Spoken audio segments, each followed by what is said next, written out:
Hello, this is Captain Poodle speaking. Are you ready to find love? Yes, ahoy, matey. Love. Exciting and new. Go online.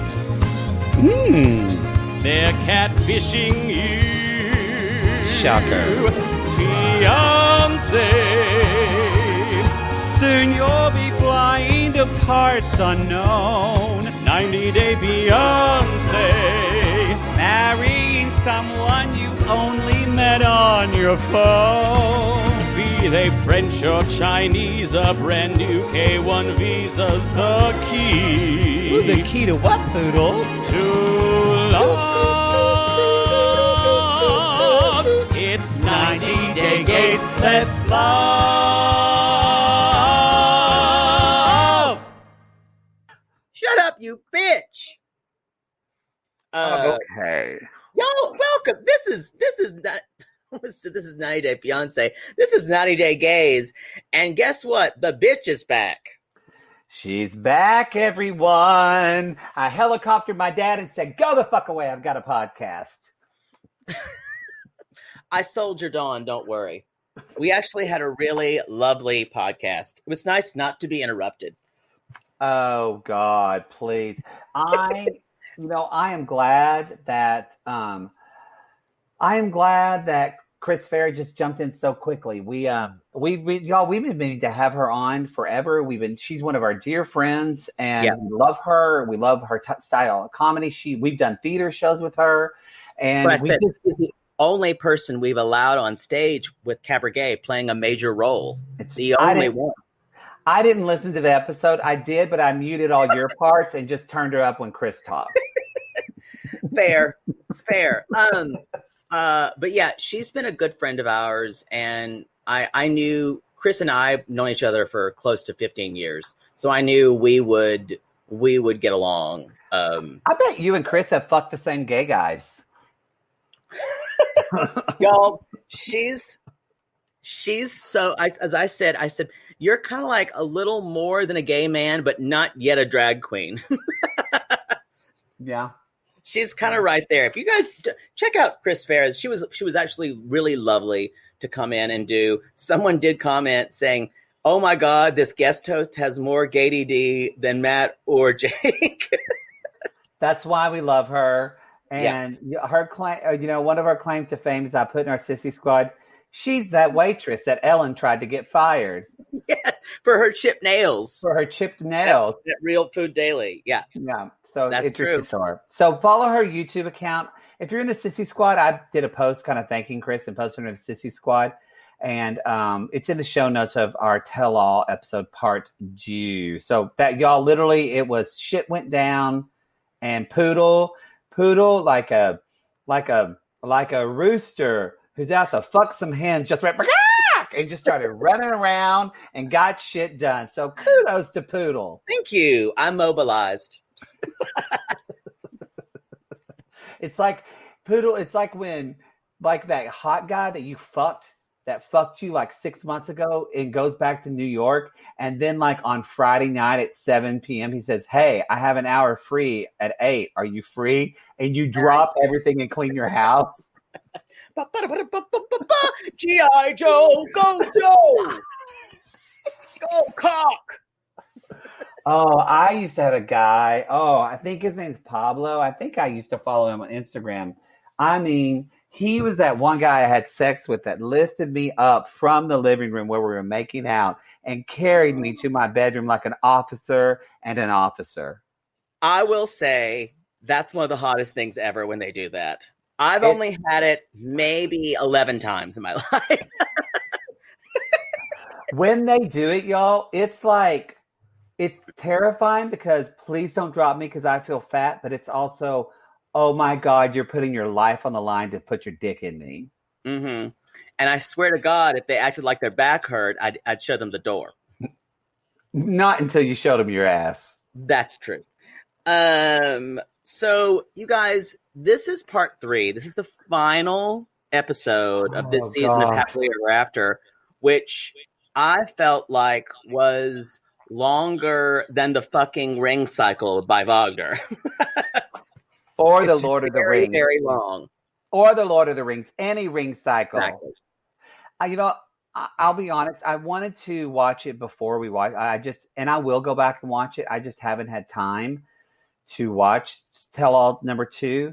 But even seeing the first and seeing number 3, it still feels too long. I will say part 2 was much better than part 1. There was actually some discussion. Sean Robinson's actually asked some good questions. You know who actually asked some of the best questions, the most incisive questions? Fucking rat-faced Colt. And it pissed me off. He'd ask things. He'd ask really good questions because he's intelligent. And that's what makes him dangerous.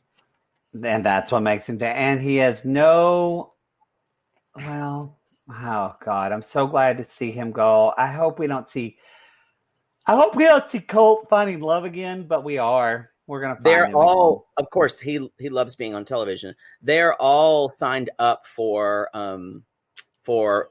not Pillow Talk, for Clapback, except for Eric and Larissa, because they've terminated their contract. What about sad. What about Paul and Carini? There was no mention of them at all. No, so, for Clapback as well, though, right? I imagine so. Can you imagine Paul on fucking Clapback? Friend, this is the scene. This is the scene where we're in the rain, and this is the scene where I go to take you to poop station. Paul. She'd just sit over there and roll her eyes. They'd be the worst on Clapback.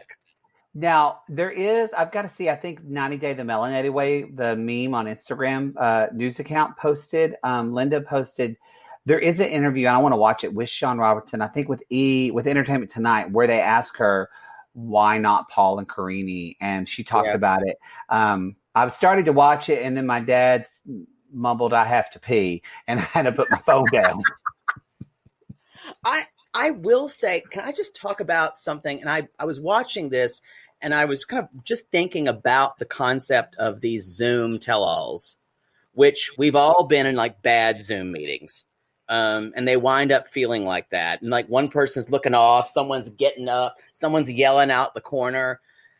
The reason why people like Tammy and everyone was able to yell and it turned out to be a little gladiatory is because they would never do that in person. So it came off because Zoom protects you. You can just yell at someone. And so I think these Zoom tell-alls are so tabloidy that, yes, that's all we can do right now. Or we need to find a better way. They need to be edited better or something. I just feel like the same people who edited this were the same people who edited Jenny Jones. It felt really bad talk showy. I don't know. I don't know if it's going to change, sadly, because do you know how much money Matt Sharp Entertainment is saving by not having a studio? Yeah, but I'm just saying when they're not around each other, there's no decorum. Yeah, what I miss the green room when everybody's in the green room when one couple is talking and we hear, because we just saw that on season 1, so I miss that. I wish they would do Patreon. We just did a tell-all for our Patreon. We did. I think the last tell-all is this week, right? It is the other way. Yeah. Yep. Mm-hmm. But no, I was realizing that's why. And Larissa really disappointed me by screaming, "Yeah, beach, you a whole beach." She would not do that. I don't think licking. Yeah, Larissa definitely has never taken a Lincoln Douglas debate class. That's for sure. I don't think our president or Joe Biden ever had either, but that's okay. I'll allow that political joke because that was on point and funny. That was the truth. So anyway, I'm over these Zoom things. I know it's all we have. I feel like they could just do a better job of finding a better format. They could put them in things like Jeopardy, where they have a little plexiglass between them. Or I don't even need that. It just needs to be I'm saying it doesn't need to be like a free for all. Oh, what if they all talk in plastic bubbles? Those kind of bubbles you walk in. They're all in plastic bubbles, and then at the end they just fight in like a bubble bowl. I'd enjoy that. I'd enjoy, like, remember Tanya Harding like fought someone. I'd love to see like Angela fight Rebecca. I'd love to see that. It's, they made Tanya Harding. They made that Tanya Harding movie about I, Tanya and all that, about the incident of skating. Movie. It was a great movie, but they never have made like I, Tanya. They should make like, Me, Tanya, where like I think her life after that has really been truly tragic. Or I, Tania, and it's just her nagging Fenton. And her going, I talked about in our episode with Chris Vera, I said, you know what Tania is? She's that girl you don't want to talk to at a party, that SNL sketch that Cecily Strong does. Like, hey, you guys, look at this. Look at my purse. You don't know where my purse is? Or that's her. That is her. Sadly, though, she had some of the most well-reasoned, thoughtful things to say the entire tell-all. And I think now she is hyper-aware of how she is perceived, and she's very careful. She sometimes forgets about the camera. Like when that scene when she like literally just fought right in front of her in-laws and made a complete spectacle out of herself. Everyone's like, no one would ever do that. You want your in-laws to like you. You want them to. Exploding like that is not the way to do it. You want to have a discussion with Tania about gender roles, don't you? The thing is, it would be brilliant. She's a smart person. Just answer the question. Yes, like I do. Yes or no. I do want to talk to her. Anyway, it turned out, you know what? By the end of it, we'll talk about this. I felt much more sympathy for Tania than anyone else. Almost more than Kalani. And that says a lot. Pretty much tied on that. But let's talk about somebody we don't feel sympathy for at all.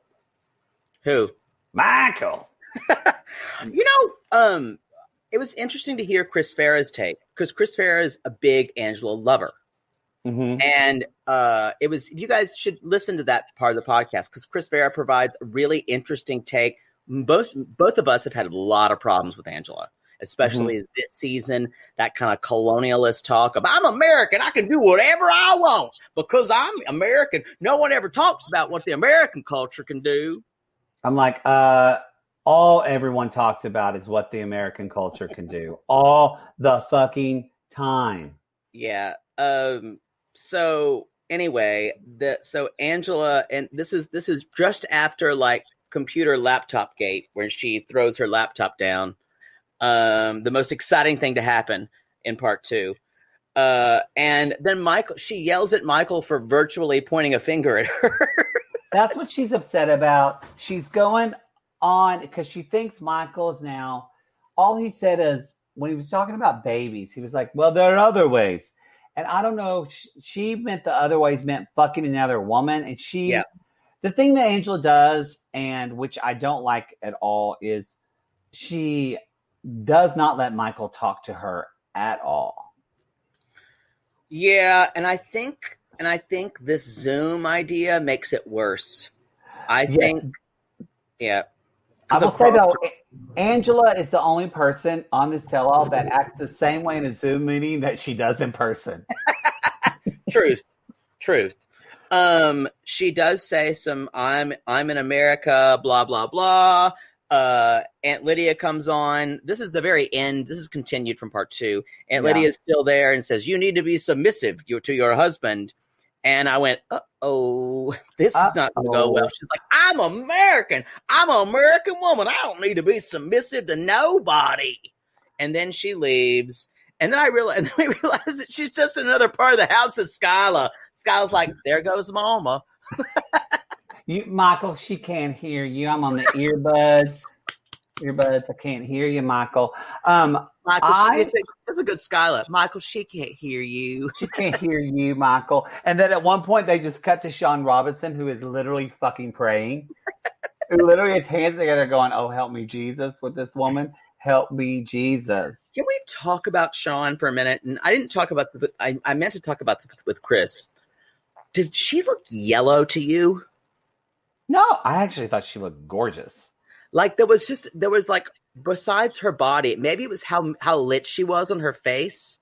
Her face had this like almost yellowy orange foundation. Oh, I didn't notice. It. Go back and look, because especially part 3. And also Sean Robinson had the best camera.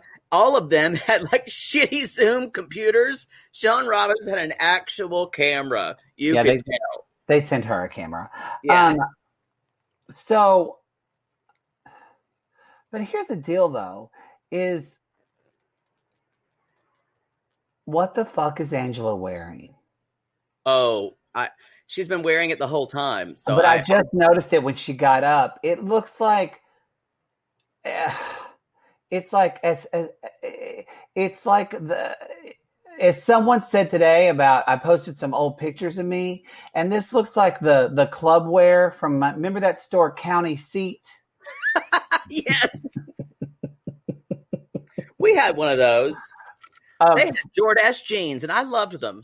Oh, I bet you used to put on Jordache jeans and then just rub your ass in them, didn't you?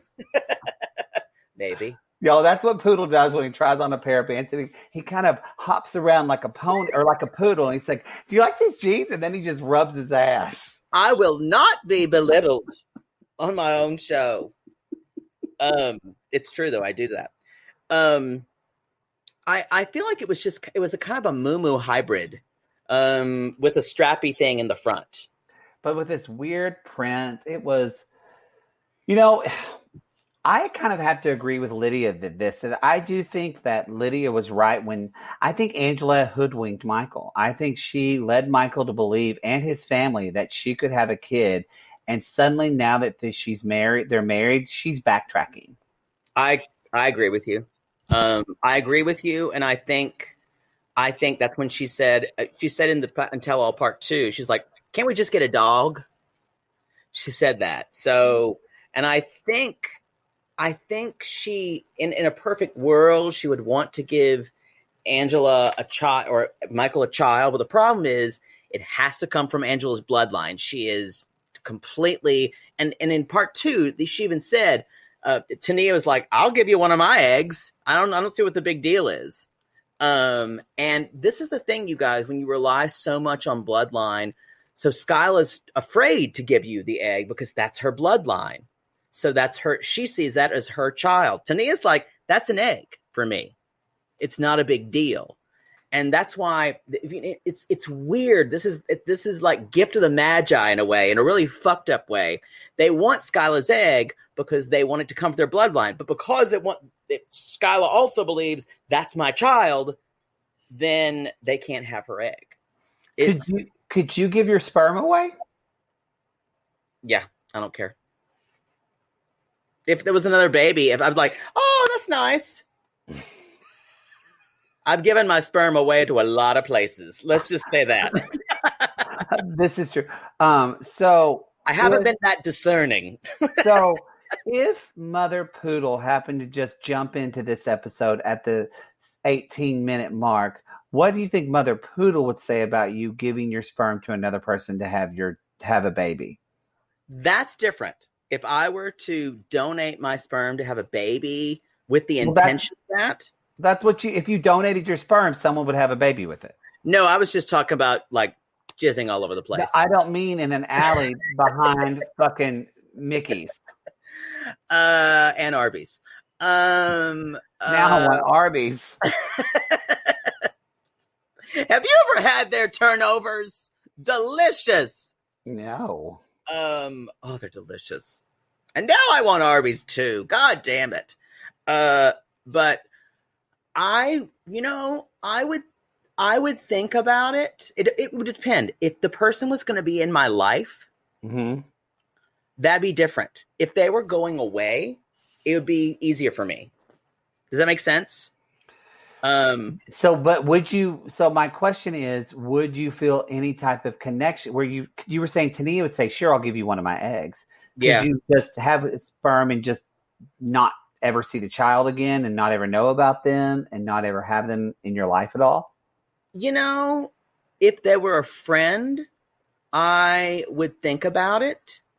I think I would really need to do some processing. If they were a stranger, I could go and never see them again.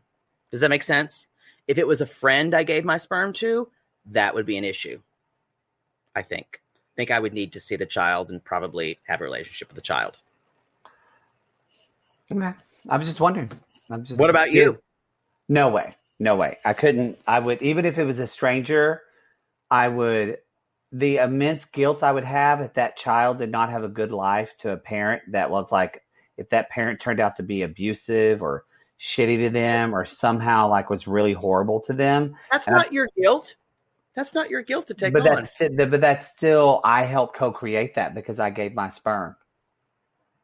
Yeah, but like and that child wouldn't be born if I did not give my sperm. I would need to know. A sperm donor. You're not a father. No, I couldn't. I can't separate that for me. I'm always, if I'm a sperm donor, I would have to be a father.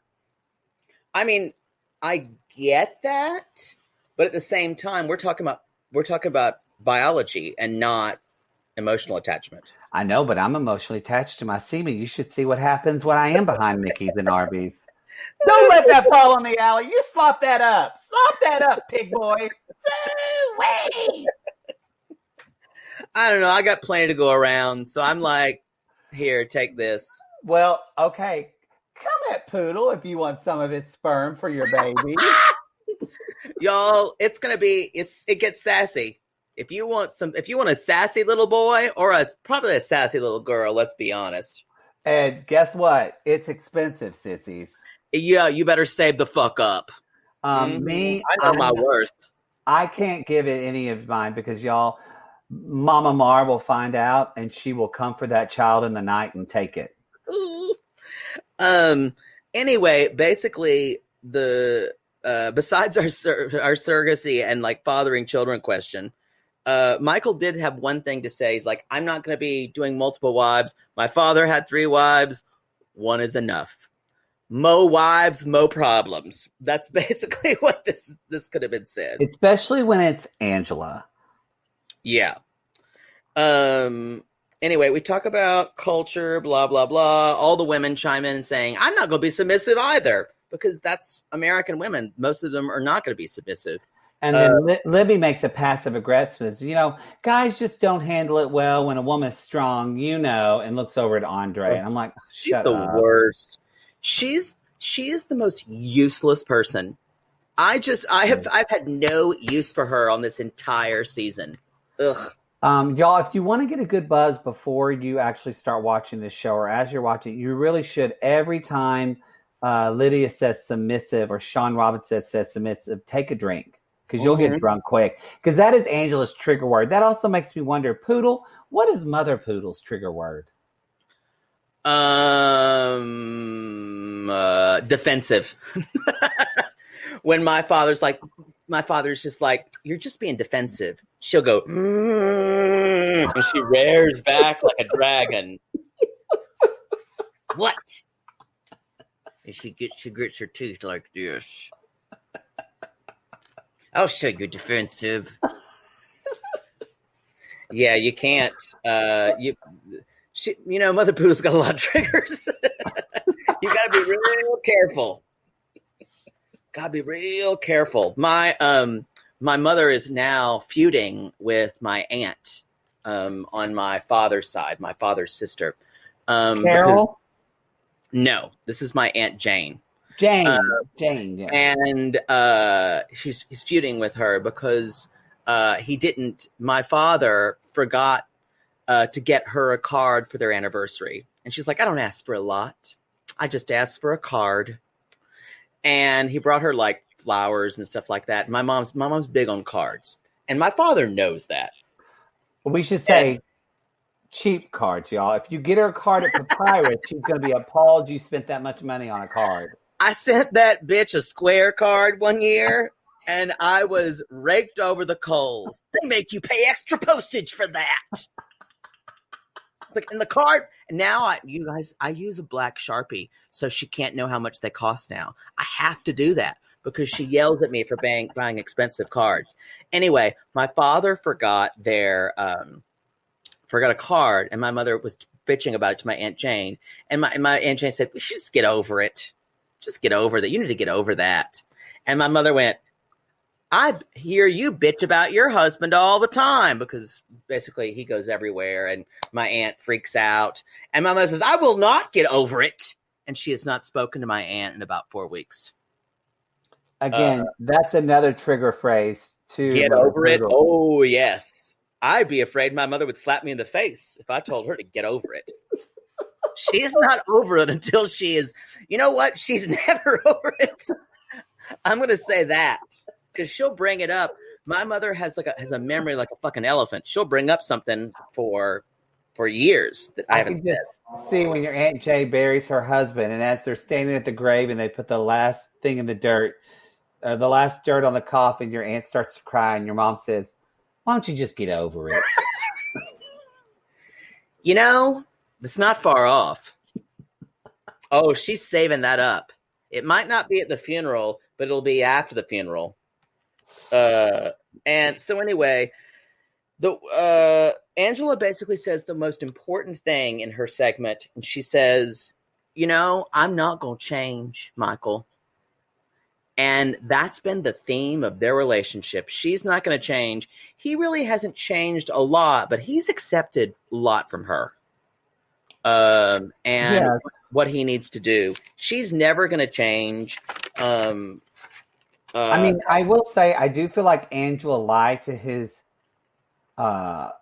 family and her and hoodwinked them. I will say, I do, but that said, I think Michael knew full well what he was getting into. I do too. And I think this idea of, let's talk about where Angela says Michael acts like two different people, and that he is sweet around her and her mother, but different around the other family. I think that's actually not him being two different people. I think that Michael is actually dominated by two women in his life, his mother and Angela, and around other people, he stands up for himself. Yeah, And he's getting to know Angela more, so he's standing up to Angela. And I feel like I think he does love her, but I think the ultimate idea here is to get to the U.S. I think he's confused the two goals of love and getting to the U.S. He loves everything associated with America since we first saw him. So that's been a dream of his since he was a kid. That's true. So, any more about the Lovebirds? No, I don't think so. So let's just do this now. Why don't we just say now, Angela and Michael, happily ever after or happily never after? I say happily ever after. Really? You're wrong. I think they'll stay together. I say happily never after. Even full on, like, I'm talking about forever. Like, do you think he'll stay with her when he gets to the U.S.? Oh, I thought you meant like, will they make to the aisle? Will he stay with her once he gets to America and gets a green card? Nope. Well, that's what the term happily ever after means. Well, I know, but I do think he'll end up getting here. And, but I think it will be Michael. Angela will never break up with him. I agree. It's going to take a lot. I agree. But I think once he's here and once he established himself as a citizen, I think he'll have his own freedom, which is what he's wanted his whole life. Oh, yeah. Yeah. What if Michael's gay? What if he did this just to get to the U.S. so he could like suck some dick? I don't think that is. And I can't imagine you would choose Angela. At least like you would date like Hillary Swank. Yeah, exactly. Although maybe she'll look like that after her weight loss surgery, y'all. Because that's true. You gave that away. This was an evening of surprises, and we were going to give that away at the end. You didn't tell me that. We said you were talking about Angela and Michael. Fine. That's not how we do tell-alls. They're in chronological order. It's fine. I'll edit it out. No, you won't. I won't. Anyway, but yeah, she's going to have weight loss surgery. So let's talk about Tania and Senjin. And this was the last little bit. So I've got to say, for what we've seen of them, either maybe we always see Senjin when he's like about 3 beers in and he seems like a fun person because he probably hadn't been drinking now. Mm-hmm. Senjin is remarkably coherent, and Senjin, there's just this kind of they're both so woke. They've talked everything so through, and they're both so kind of to the forefront with their feelings. Senjin almost to a fault, and Senjin and Sean Robinson says, "Do you want to have a child now?" And he said, "Nope, not now." And then he said, "Would you want to have a child with Tania?" And she sat there in that blue dress. And they went, and he's like, "I can't see myself having a child." And her eyes got big. And she said, and then, because Sean said, "Do you see yourself having a child ever?" Yeah. And I will say, Tania, listen to that. That was a gift the universe gave you. Listen to it. Sorry, it's Airwolf. Airwolf going over us. I can't hear it. Good. But Tania, I will say, Cray Cray put out, I'm sure it was Kim probably, but she put out something that says, where it had a thing of Tania and Senjin sitting there. It's like, the look that you're defending the student you slept with, that you really do love each other. It really did look like that, because she's in that blue dress and he's like sitting like this.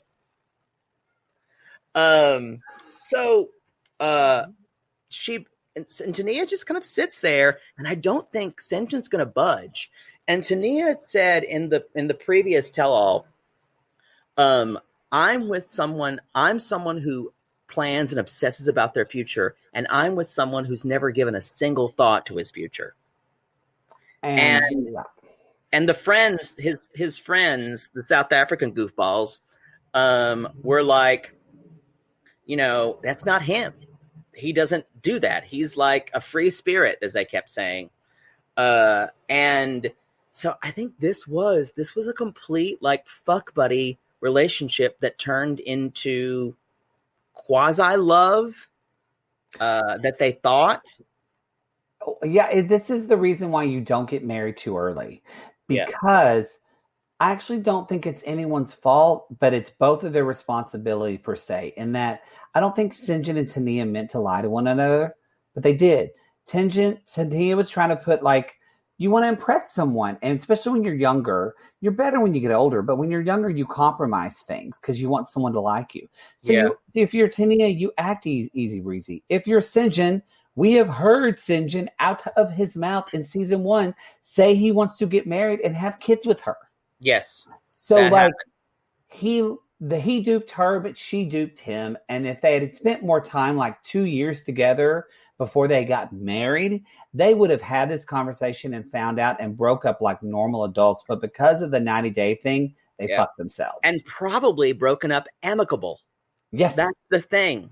And that's the worst part of it all. But they had to get married, and marriage scared the fuck out of Senjin and made Tania crazy, because she needs to have her car and 2.5 children right away because she's in marriage mode. But I also think, there are some people that have said, I have some friends that said, I needed to get married when I was young and get divorced, so that way I could be a better spouse to the spouse I have now. Like, I wouldn't be the person I am now in this second marriage if I wasn't young and dumb and got married.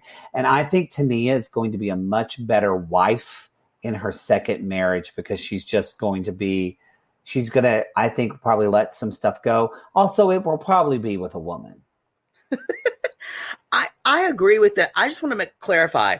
Your friends didn't say in other words, they had hindsight, right? That was like, I needed to be okay. Yes, hindsight. It sounded like they planned on having a first marriage. Right. I'm gonna get married. We're gonna get divorced because in 7 years I'm gonna meet the love of my life, and it's gonna be amazing. That's kind of what it sounded like, and I was like, No. That actually sounds like something Poodle would do. Okay, look. I'm It's a going to get starter married to you marriage. because you're rich. You're just going to help me get my first rental property, and then I'm going to move on for love and just build off the equity. It's a starter husband. Everyone needs one. But I think you're right. Although I think that's a little bit of looking back and saying, I'm glad this. Yes, you can look back and see the growth you've made, but in a way, wouldn't it been better if that didn't happen at all? I'm just trying to. I'm playing with your logic a little bit. No, yeah, I think who knows, right? But I get it why people say that, but that's because they've processed it and they're glad of what that's done for them. I think what I say when I mean that, and I can clarify, I think Tania has become less self-involved being married to Sinjin. And I think that will make her less self-involved in her next marriage, because I think the Tania before was way more me. And if she had waited 5 more years to get married in her first marriage, she would have entered into that way. I totally agree with that. I would now counter to say relationships can be the same. It doesn't have to be marriage. Oh, yeah. But I understand people in their 20s, especially if you live in like rural areas, everyone gets married at 20 or right out of college. That's just when people get married. Nowadays, people are taking a long time. I was shocked my brother got married at 30. I was shocked it took him that long. He had at least 3 women trying to trap him. But and you know what? Me and my mother are responsible for fending those off. Mm-hmm. I almost wanted to go to one of them's house with a gun and threaten her. Like you would go with a gun. Actually, I would probably just go. I'd go and just have a nice talk with her. I wouldn't go with the gun. No, you go with like a flowery cane. Yeah, and you rap at her door. Listen, Matilda. Actually, you know what? I'd go with receipts that my private detective I'd hired had gotten for me. That's how I would show up. And you just have these photos. A briefcase. Hello, Helen. Click, click. Briefcase opens. Put the pictures down. Shuts briefcase. Anything you wanted to discuss? May I have some tea? This thing. Thank you, Chauncey. Because I brought receipts. Anyway, I just got to say, I don't. Sinja's not going to budge. So, what do you think? Happily ever after? Happily never after? Oh, never after for sure. I agree. I think they will try to make it work for another year or so. I think because Tania can't stand the failure of it. She knows that I know we felt something for each other. Again, I have to reiterate, I can't believe I was siding with Tania this whole tell-all. Everything she said, I agreed with. I didn't like that. Maybe they'll wait. I think that's why when I talk about the relationship, you're talking. I'm talking about it already. It's so just done in my mind. Yeah. Actually, I realize. Yeah, I think it's really done for him. I think it's super done. And he's just with her now for the convenience and the sex. Yes. Anyway, y'all, we'll go on to talk about Larissa. But first, we have a commercially. Okay, we're back. What are we talking about again? The part 3 tell-all, you bitch. Oh, sorry. I'm here. So, Larissa, get into the frame. Get in here. I'm looking at my computer. Why? What do you mean? I'm saying I was being facetious. I mean, get here. Oh, get okay. here. Get here if you can. I don't care how you get here, but fuck me if you can. Oh my God! I was just my client will scream because I gave her that song, and she's like, I always want to say, you can fuck me by railway. And the fact that you said it, she's gonna die. She listens to the show. This is quite everything. What's her name? How about we keep some privacy? Why don't you say her first name?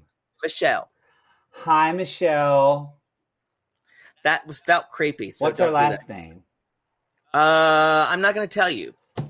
Fine. I want to. Unlike you, I have some decorum.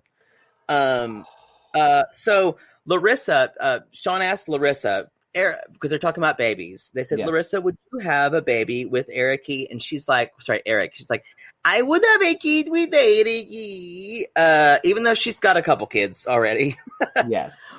But Eric definitely wants children, you guys. And he definitely looks like he has not washed his hair, and something's going on with him, y'all. I can't put my finger on it. Besides having a big dick and being on OnlyFans, something's going on with him. He's not normal. He's phony. There's something about him. Ugh. Is he doing drugs? You know, I feel like you know what? I feel like his eyes were like super dilated. It's like he does a bunch of Adderall or something. I don't know. You're right. There's just something. Adderall. Yeah.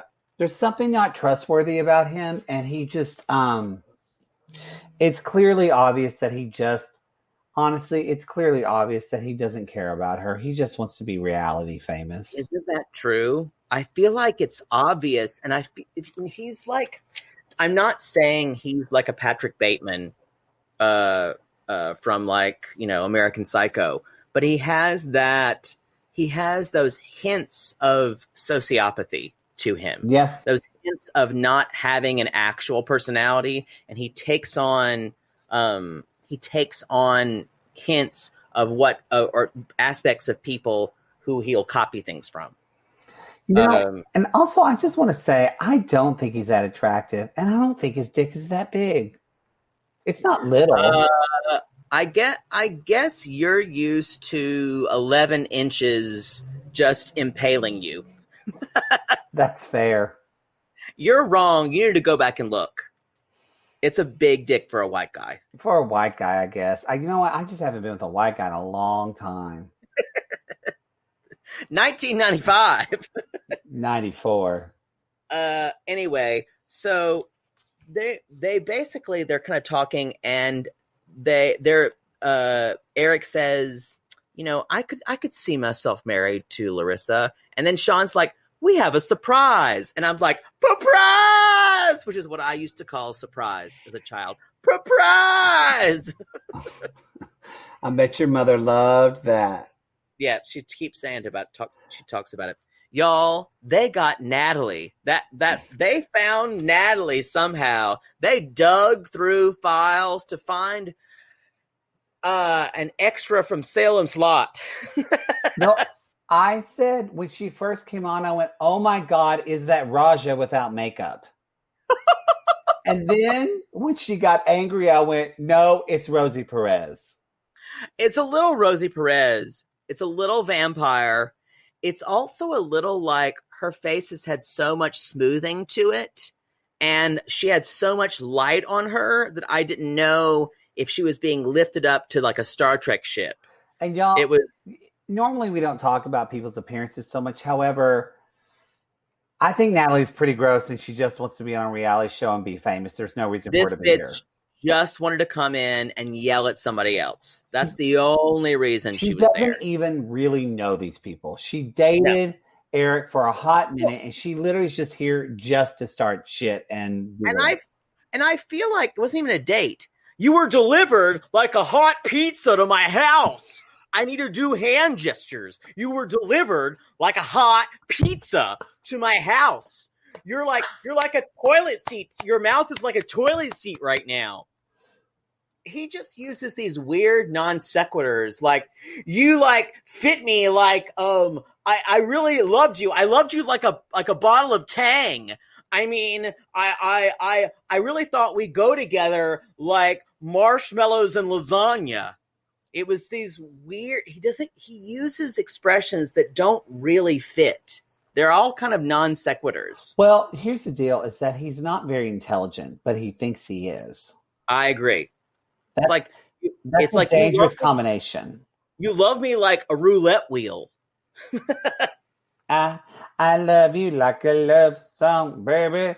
I remember the first time I heard that song and I realized, oh my God, I love Selena Gomez. I don't really know a lot of her stuff. You don't know that song, Love Song, baby? I know the song, but like I'm not a fan of hers because she can't really sing. I'm sorry. I don't care. I don't care if she can sing her. I don't want to hear her on The Voice. I want to hear her on a dance club when I just had fucking like a Coors Light and a Jaeger bomb and I want someone to fill my asshole. Do you care if somebody can sing then? First of all, that just tells you how long you haven't been single. Do people not have Jaeger bombs anymore? No. Oh. Actually, if you do a Jaeger bomb, you'll never do a Jaeger bomb in a gay bar. I don't know where you went. For me, if you do a Jaeger bomb, you'll never do a Jaeger bomb again. They're not good, y'all. You do it one time and then you'll say never again. They sound like they're fun, but they're not. No. Especially for breakfast. Oh. Everyone's done that Jaeger bomb for breakfast. Oh, that made me nauseous when you said it. On like beach weekend and everyone's drunk and you do a Jaeger bomb. I've heard. Yeah. So Natalie comes in. I also thought that she kind of looked like, remember the original Land of the Lost? And what was the little furry thing called? And it had kind of like a weird face. Chakra. Someone screaming in their car. I don't know. Natalie gave me the creeps and she was only there for one reason. And she's like, you can't treat women that way. You can't do blah, blah, blah that way. And I'm like, you don't know these people. And then Sean Robinson actually got confused. And she's like, Natalie, what's your relationship with Larissa like? And Natalie's like, I don't know this bitch. Yes. I've got to say, I feel like Sean Robinson was so tired in this episode. She did almost nothing. Well, and it was Shaka and Land of the Lost, by the way, and I can't get that picture out of my head. Thank you. I think I don't know if she was tired as much as I think this third episode of they really just save for the talking over one another and just fighting shit. Yeah. What did Sean say to that, except for stop. Yeah. And after a while we get tired of hearing that, so they edit it out. Basically, I think though, the main shoot of this was Natalie came to his parents' house when they were out of town. She was delivered like a hot pizza, whatever that means. Maybe she was dropped off there to fuck. I don't know. I personally love to fuck, but it's a tough call between fucking and a hot pizza. Okay. I mean, what? So, if you're at someone's house and you're about to fuck, and so just, you know what? Close your eyes. Okay. This is okay. This is going to be a selfish choice for me. I can already tell. So you walk into a guy's apartment. There's low lighting on the wall. You see a couple of books. There's like Chaucer. He's basic. Then there's Keira Knightley's biography. Okay, you're interested.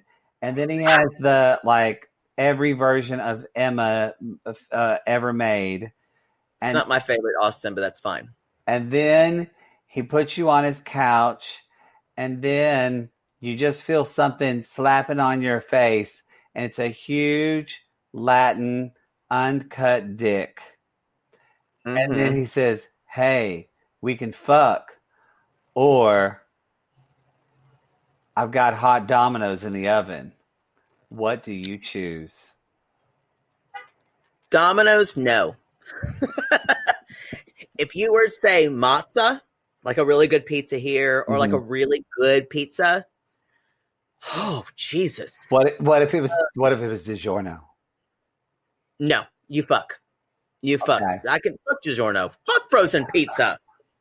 I just want to know where you're standing. What if it's anyone who says their frozen pizza is better than takeout pizza is a motherfucking liar, and they need to be punched in the face. Okay, so he's slapping his dick on you. Okay, I'm still there. I'm closing my eyes. Okay. And then he Oh. says, I've got Oh, Pizza Hut in the oven and a side of McDonald's fries. and so if I choose the pizza and the fries, we can't have sex. No, actually, I'll tell you because I know this is the worst thing for you. You can have sex first, but then the pizza and the fries will be cold and you can't heat them up. This is honestly difficult. Because I like hot pizza, y'all, and I like hot fries. I like my food to be hot. Ooh, boy, I don't like your either ors that you give me. I think I would find a way to grab a piece of pizza, stick it in my mouth, devour it, but by the time his dick entered me, because I have that much faith in my own abilities.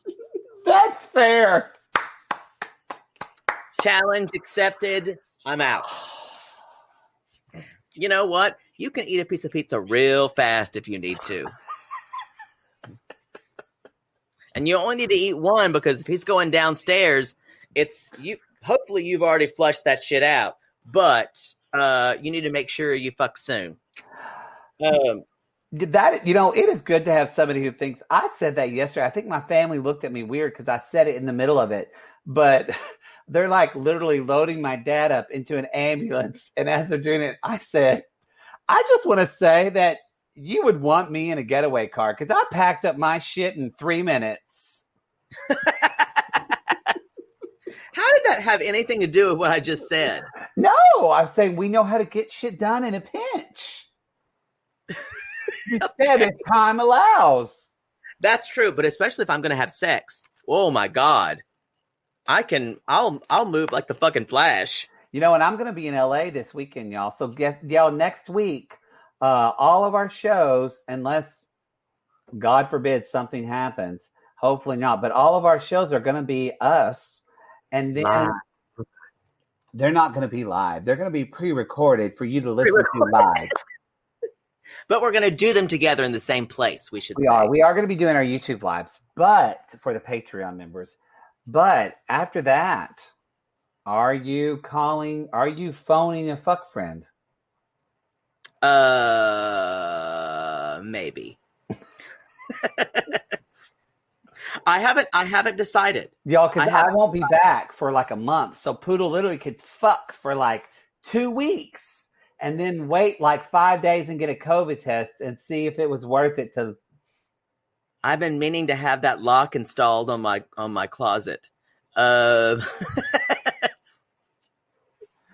can just put someone in there. Just throw him some food. Someone needs to make that short film of 2 gay guys who quarantine together for 5 days and wait to fuck for their COVID test to come back. And they have to talk about things they have nothing in common with. And they talk about all their feelings. There's a scene of them There's a scene of them cooking together. They're putting like whipped cream on each other's face. They go into kiss and realize they can't. And then as soon as they bang it out, they're like, "So I'll call you." And then you never hear from the other one again. You see him walking down a street up San Francisco, and the sun sets, and it's just then you see. And then you see one blocks the other. because he found out that the guy he really loved does raw porn. Yes. Which there's nothing wrong with that, but just tell people. No, it's hard not to date someone in San Francisco that's not doing porn. Especially, in San Francisco, it's really hard because they all do porn. They all do porn. Good for them. Getting their money. I don't know if I think there are other ways you can make money in San Francisco, by the way. I've heard. I mean, think about it. I wonder if straight people have this experience. Y'all, I can count. I think there's probably 5 to 6 friends that I've been in a club. There's some clubs in LA, like the gay clubs. They just show gay porn on the TV, y'all, when it's there, which is a little weird. I don't get it. I actually don't want that at a gay bar, but whatever. No, especially like Foo Bar. Yeah, but how many times have you been drinking, having a drink, and you look up and you went, "Oh, that's Teddy. That's my friend getting fucked." You know, I don't know as many porn stars as you do. Oh, that's the guy I went to grad school with. He's someone's therapist. You know a lot more porn stars than I do. I don't know why I do. Why? Maybe it's your circle. I don't know what that says, but I'm not going to judge you. Anyway, so you can judge me in an aeroplane. You can fuck me in a gay bar. I don't care if you're porny. Just fuck me if you can. Gary, I can suck that dick in 2 notes. Maddie, suck that dick. I don't know why we think that's so funny. It's because if you've never seen Name That Tune, YouTube Name That Tune, it is the most ridiculous display because they act like they're like negotiating the nuclear codes. Anyway, so Eric, he basically says none of this happened. And I will say, even Colt invited me to come to his house. And like, I told you, I only wanted to go to know what happened to you. And Colt's like, yeah, that's not. And I actually believe Colt here because I think Eric is a liar. I think he is. You can see it in his eyes when Sean's like, what did you say? He kind of freezes. He's lying out his ass. Natalie is a POS who just wants to be famous, but so is Eric. Eric totally bashed Larissa, and Eric totally went over to Colt just to talk about Larissa and be super, super gross. Gross, yeah. And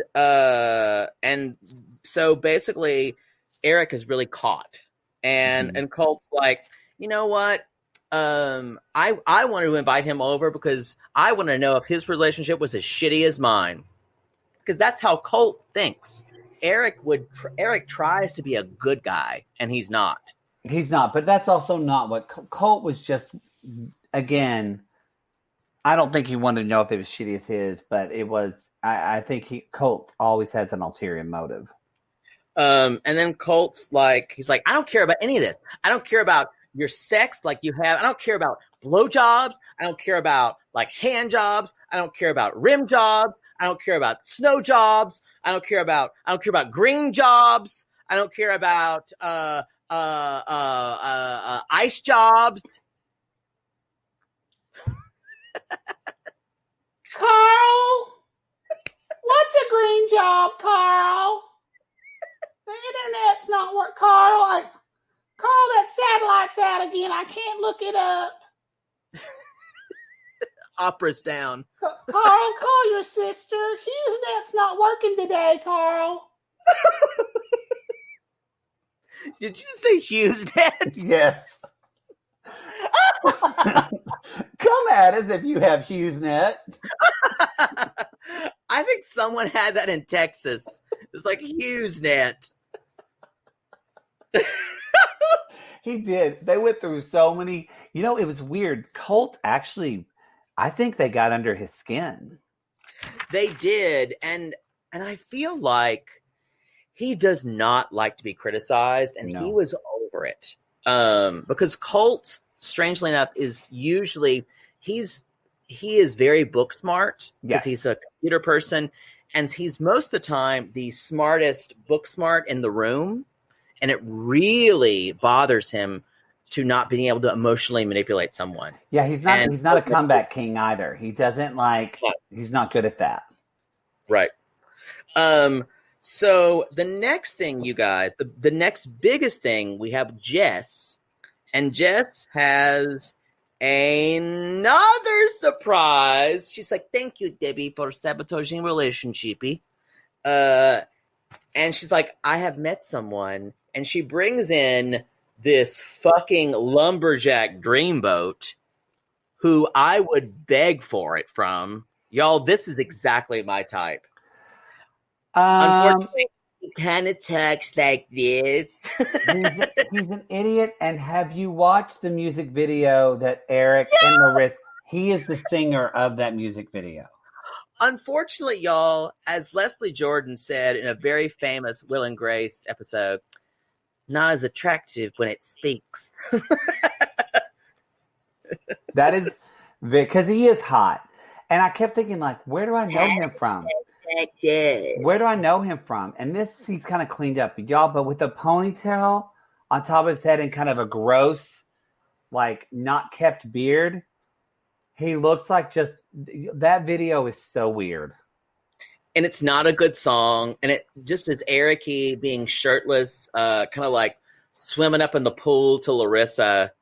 It's like every bad vanity home video. It's like those videos you make when you like go to places, like you with your family, and you're like jamming out and like to fake guitars, and like your Aunt Darla's like playing a guitar, and like Aunt Peggy's singing backup. It's true, which has happened before when they used to be talking. And it's also like, it's like that video of like four film friends that say, hey, let's make a movie. Okay, I'm going to do this thing over here while you're doing that. Okay, great. And then you're going to do this. It's literally like when elementary kids fucking play house. It is. It's awful, awful, awful. It's a bad. I watched it today and I cringed all the way through it. And after watching that video, would you still want to fuck Brian? Could I ask for the one that was on the tell-all? And I could tape his mouth shut? Because, y'all, it's not real big, but it's nice. It's a pretty penis. It's a pretty, pretty penis. Come to me, pretty penis. We've got to get you fucked in this quarantine because your standard is so low right now. I feel like all my rubrics have been shattered of what I would fuck. I mean, I literally think that you would fuck Tweedledum at this point. Tweedledee's got the bigger dick. True. Actually, there as we heard on the Sissy Squad, identical twins have the same penises. So y'all, Cole Sprouse, Dylan Sprouse, same dick. Just so you know, same. Good morning. So anyway, Colt wishes them well and basically says, and we find out they met and got married in like 3 or 4 weeks. And Andre's like, that's like 0 to 60 in like 3 weeks. But they met because Larissa introduced Jess to Carmen. Carmen and Jess became good friends. And Brian is Carmen's friend. And the look on Colt and Debbie's face when Sean Robinson said, so wait a minute, are you telling me Larissa is the reason you're married to your new man? It looked like they had just, like Debbie and Colt had just smelled a fart. Yeah, they're like, we've been had. I will say that Debbie had a set, like she did say, congrats on your green card. And then we also heard the mole on her face, Pee Wee, say, Mom, I want some mac and cheese. And then I want to kill them. Who knew Pee Wee loved murder? It's true. He does love murder. It really is. And then this is where you were talking about earlier where Debbie says, well, you got that green card. And then as soon as he said that, Colt was like, oh, yeah, Mom, good one. Yeah, your green card. And he just kept saying green card over and over. Green card. Yeah. It's just like green card. I mean, your green card. So that's all I have about those two. So Eric and Larissa, happily ever after or happily never after. And they lived happily, happily, happily, never after. I think they are equally using one another. For sure. When his money runs out, or because I think he somehow has money, probably from his parents, or I feel like she'll find a way to leave. She'll only leave him if he cuts her off. Because she likes the money. And she wants to be a citizen. Yeah, I agree with you. I think they might be together a while. I do not. He will marry her. He will not marry her because he knows he's not in love with her. And they will not have kids together because Nope. I don't even think she wants to have kids with him. Nope, I agree. I think they were just saying all that to make Colt jealous. So Colt and Debbie, happily ever after or happily never after? Just ever after. Not happily, not just ever after. Ever after. Ever after. Story's ended. It's my end of the woods thing. Anyway, so we get a couple of things at the very end where Colt says, I'm the luckiest man alive. I dodged 2 bullets. And the women are like, okay. And then Brian, as Poodle says, a blind squirrel finds a nut, says, maybe I'm the lucky one. I'm glad you messed up because I found her. And Colt just looks like, maybe I'm the lucky one because I found her. He's got a terrible voice, y'all. It's really bad. Larissa she says in the future, she's going to support her kids and follow her American dream. Angela then reveals she's going to have weight loss surgery. And Michael's like, baby, no, I like you big. This is all right. Sorry, I sneezed. That is not the way to tell someone you're married to that you're going to have a major surgery. It's not. Well, it's not. Now that said, do I think Angela probably? I wish they would have talked more about her health and not about the way she'll look, because probably for Angela's health, she probably is a good candidate for weight loss surgery. Yeah, but he's worried about her. And then Larissa, my favorite line of the entire tell was, Larissa said, yeah, you're going to look like $1 million or you can die.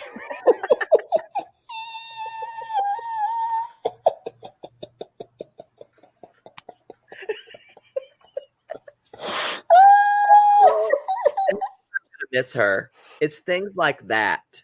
Or when she said, I am Catholic and I forgive you. And I want to forgive you. And she said, when you forgive Colt, no, never forgive Colt. That's the thing. That's why we love Larissa, y'all. There's no like censor that's going through her brain. And when it is, it's just like this like weird lizard brain thing. She's not really ever holding herself back. I think she'll be back. I think y'all tweet TLC and say, really? Paul, Jeffrey, a man with allegations of beating the shit out of his ex-wife, right, and then Larissa because she does porn. That's a fucking double standard. Fuck you. Well, and Chris and I talked about this yesterday. It's all legal for them. They don't give a fuck ethically of what's happening. Yeah. It's all legal for Matt Sharp and that team. Matt Sharp, we love you if you listen. Don't get me wrong. We'll be on any of your shows. I'll swallow my pride. I don't care what I have to do. Because 90 Day Gays is not associated with any TLC shows and is not a representation of any opinions of TLC. No, we do not reflect the opinions of TLC or the parent company Discovery Limited. We love Discovery, right? Yes, love them. They're a wonderful company.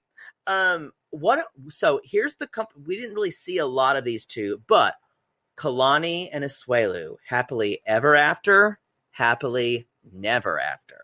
What do you think? I've gone first on everyone. What do you think? I'm going to say happily never after, but it will take an outside interference by her sister or her mother. Someone will have to have an intervention for Kalani. We're going to go for a walk and never find that boy again. Happily never after here, boy. And then all of a sudden, has anyone seen my son? Actually, she'll say, where's my son's wallet?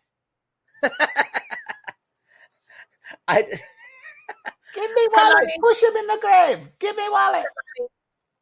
I want you to know I love you and Asuelu and the kids. And I know that everything is going to be wonderful for you. And I know everything will be great if you send me a 20 occasionally. Yes. I've got Venmo.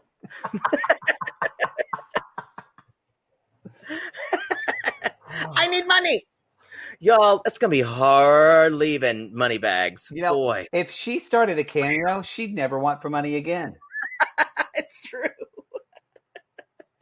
Asuelu's mom, start a cameo. I'm going to miss her a lot. Which I'm going to reminds miss me, money y'all, bags. I'm paused on cameos right now because I just have too much shit to deal with. So if you want a cameo from me, cameo Poodle and ask him to talk about all the things he loves about me. Yeah, that's not going to happen. I'm not going to do that. I'll talk about what you would do on your basic cameos, but here's what I would do. I have my cameos, I will say, I curate them, and I'm especially very specific. Oh, God. Everyone who asks for a birthday gets their own birthday song. I literally improv a birthday song. Well, Do you do that? You do your shitty, this is your birthday song and isn't very long, don't you? I'm glad that you don't have any grandiose ideas about yourself. You know what? No, my problem is, you guys, one of my major issues is I'm a huge perfectionist. Poor. Oh, that too. I am a huge perfectionist. Yeah. And I try to do too good of a job. So it's like when someone in a job application, they're like, what's your weakness? And they go, I just never like to do a bad job. And that is the lamest, most cringeworthy thing. And I just had to hear you say it. All right. No, I would never say that. But You I'm just saying did. that. What other? I'm saying, Andre and Libby. Oh, I think happily ever after. Happily ever after for them, because she's getting fucked on the reg, and he likes what his place in her family. They actually seem very normal together. They play, like we we said before, they play the game and they know how to work it. Yeah. Wow. So we only think one happily ever after couple of this season. We forgot about Paul and Karini. We won't talk about them. But happily ever after until one kills the other. That's what I would say. That's what we say. Yeah. That's this season, y'all. That's our first. We were happily ever after virgins before this. Now, look, y'all. We're gonna jump on to our other things, but before, y'all, we normally try to do an ending song, but it's just too much. So we're not doing a song this for this season. Matt told me he didn't want to. I did. Yes. Last night when he texted me and I watched my father being heliported away, I thought, no, we're not doing the song this time. They'll have to deal. I honestly said it's too much for both of us, because also we can't really sing together in this whole thing. But we promise that all other seasons we're gonna have a goodbye song. Unless there's a pandemic, and you know what, we'll just add it to the musical episode. Exactly. So we would normally do our sissy spotlight. Oh, we don't have one. We don't have one. God damn it. Let's move on to our shout outs, you whore. All right. You go first. You're I, I'm Jay. We're on I and J. I'm literally Jay. I should shout out myself. Boy. Wow. Glad I'm not going to. Poodle hour. I and J. I'm going to say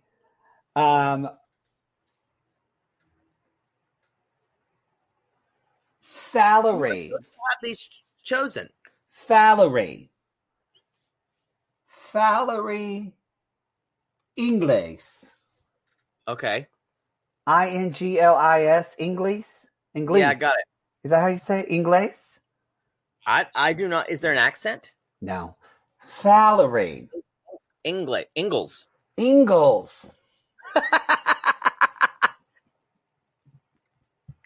Starts with an I. Is it INGLES? INGLIS.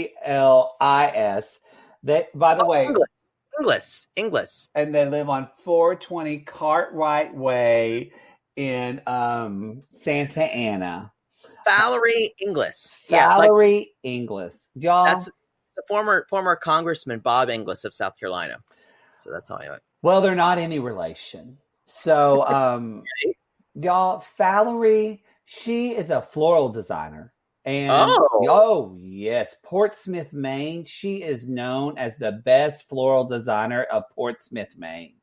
And Portsmouth, not Portsmouth. Portsmouth. Well, that's her problem, is that she doesn't pronounce anything correctly there. So like she says it's Portsmouth, and then they're like, where? She's like, in Mon. And they're like, it's Maine. But that's cute and all, but it's a little confusing. I don't think it's cute at all. It's confusing when you run a flower shop and you can't say the name of any of your flowers. I mean, she mispronounces like daffodil. Daffodil. She says marigold. She just calls marigold. Lily is just, she's not good with that one. Lily, she actually just calls it the little white flower with the floppies on it. Lavender, she says that one, the smell good butt plug. Dahlia is what she calls her vagina. So she just calls that flower, would you like a bouquet of vaginas? Okay. So needless to say, y'all, Valerie needs some help. So if you happen to be in Portsmouth, Maine, as she would say, if you could just go on Yelp and leave a review for her, because she's really trying to she's new and she's really trying to even bolster her name. The name of her flower shop, you can find it. It's called Table and Tulips. Table and Tulips. So, I assume that's supposed to be tulips. Yeah. Mm-hmm. Yeah, she messed that one up too. Okay. That seems like a real disorder. So, and also she makes all of her bouquets in the shapes of penises. You say bouquet or bouquet? Same thing. I love your bouquet. No, it's very different. Well, Valerie says bouquet. Okay, gotcha. She makes penis-shaped bouquets. And that's your sissy shout-out, Valerie Inglis. Or Inglis. I think it's Inglis. If there's no E, it's Inglis. All right. So, oh God, I hate you. So my sissy shout-out goes to Norden Jack. Norden Jack. Norden Jack. First name begins also with a J. Norden Jack. Y'all, here's the thing. Norden was always an awkward girl. She was that girl who she was the smartest, but she never knew how to like kind of talk herself up. She never knew how to get into the circles. Mm-hmm. And what really got her in where kids would talk about her and really the kids would enjoy it is she would do, because her last name is Jack, she would do Jack Nicholson. Oh. So Norden would do like, it's a very nice house you have here. I think we'll be quite at home here. It's a perfect place for a child. I'm doing Jack Nicholson. And it's strange. As a woman, she could still make her voice go that low. And people would be like, the kids in the elementary school class would go like, who are you doing? She's like, don't you know Jack Nicholson? You know, The Shining, One Flew Over the Cuckoo's Nest. Come on. I love the Los Angeles Lakers. And is this a good impression or a bad one? I'm not sure. Oh, it's not good. It's not good. I mean, I'm Jack Nicholson. It kind of started as Tim from 90 Day, and now it moved into something else. I don't know what it is now. Now it's if Tim was fucking Droopy the dog. No, it's Jack Nicholson. Strangely, you are correct. But strangely, she used to say she could do Jack Nicholson, and she couldn't. And people would be like, "Who are you? Are you Richard Nixon?" Like everything, people. But she finally got on like Star. I can't speak. Star Search. Was it Star Search or SAR Search? The offspring. Search. And then finally, SARS Search. And then finally, Norton Jack said, "I'm gonna do my Jack Nicholson," and basically said, "Yeah, did you see my role in 5 Easy Pieces?" And someone went, Are you Carol Channing?" And everyone guessed wrong. And then she went, "Wait, there's another one I can do. Have you ever heard the Droopy dog?" And she's like, "Droopy is something that I've always had a good chance of doing. I mean, a penis fucks the vagina." And so she would say things like, 2 rabbis go into the woods and all of a sudden meet a minister and give each other a hand job. Oh, mother. And because she switched to Droopy, she won. And they all loved her because she did Droopy Dog. Sadly, because she couldn't do Jack Nicholson, she developed a really big heroin habit backstage. All because of Ed McMahon, who was on the smack. He was on the horse. And I believe she's still living with it to this day, but her family doesn't know. But she's still a good Droopy Dog impersonator. There we are. I don't know where that wound up, but that's Norton Jack. And y'all, if you want to see old episodes of SARS Search, which is for people that had SARS doing a talent show, be sure to just go to upn.net. I think that's it. That's it. That's the show, everybody. We did it. We did it. We finished this season. We are bent and broken. Poodle. We are. Now, we have a Bi-Curious coming up this week, don't we? Yes. I think I forgot to tape it, but I will. I love it how I told you to tape it. Y'all, watching Below Deck Mediterranean. So watch on Bravo this week's episode that aired on Monday or yesterday. No, tonight. Yesterday? I don't know. When is this airing? Tuesday, so it aired last night. It aired on October the 5th. Watch October 5th's episode of Below Deck Med, and because we're doing that. That'll be out on Friday. And does Lalu come back on Friday? Lalu comes back on Friday. Love After Lockup, y'all. We're getting back in the Patreon spirit of Lalu. That's coming on Friday. And then next week we have The Other Way is returning, everyone. So, and again, we're going to be doing all of these. I'm only here for a little bit and I got to go back to Oklahoma, but it'll be nice to reunite so we can finally sing together. I feel like I've just been jumping from dick to dick. That's exactly. Oh, like that one. That one's too long. Ooh, that one's too soft. Ooh, just right. Anyway, but that's it, you guys. You can find us at 90daygays.com. You can find us at Instagram at 90daygays and at Twitter and all the socials. Come at me on Cameo if you want. She's still paused. I've got like 11 to do, but that's okay. You know what? You need to thank me. I've given you business. Oh God, it's exhausting. I love doing cameos, but I love them, but when I get a huge volume of them, they wear me out. Be sure to say though, in your cameo, if you were going to have me do it, just still write in there, this was for Maddie, just so Poodle knows I'm sticking it to him while I'm taking a break. No, I'll ignore those. I'll actually deny those.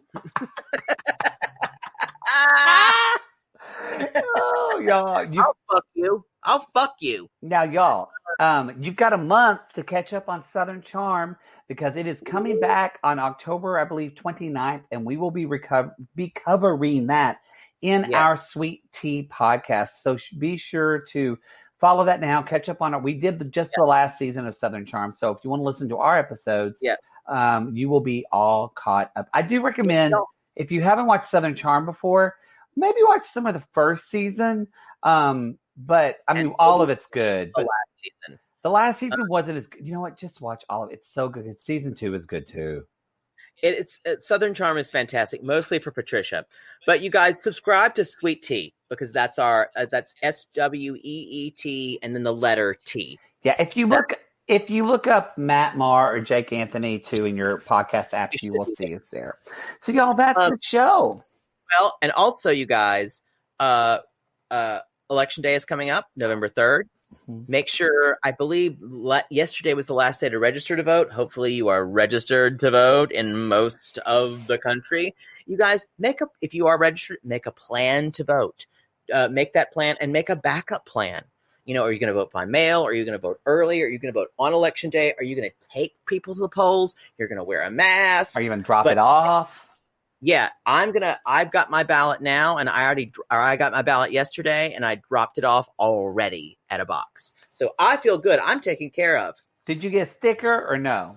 I got a sticker. It's sitting over there on my little light. I'm gonna get my ballot when I get home. I think for every of our California sissies, I believe you should have received your ballot by now. So if you have not received your mail-in ballot, you might want to, unless you plan on voting in person. If you do not, if you want to mail it in or drop it off, you need to go contact your polling place because you should have received that. Yeah, that's the show. That's the show, everybody. We call these people lonely fucking hearts, Fiddle, because aren't we all just a bunch of lonely hearts looking for love in all the wrong goddamn places?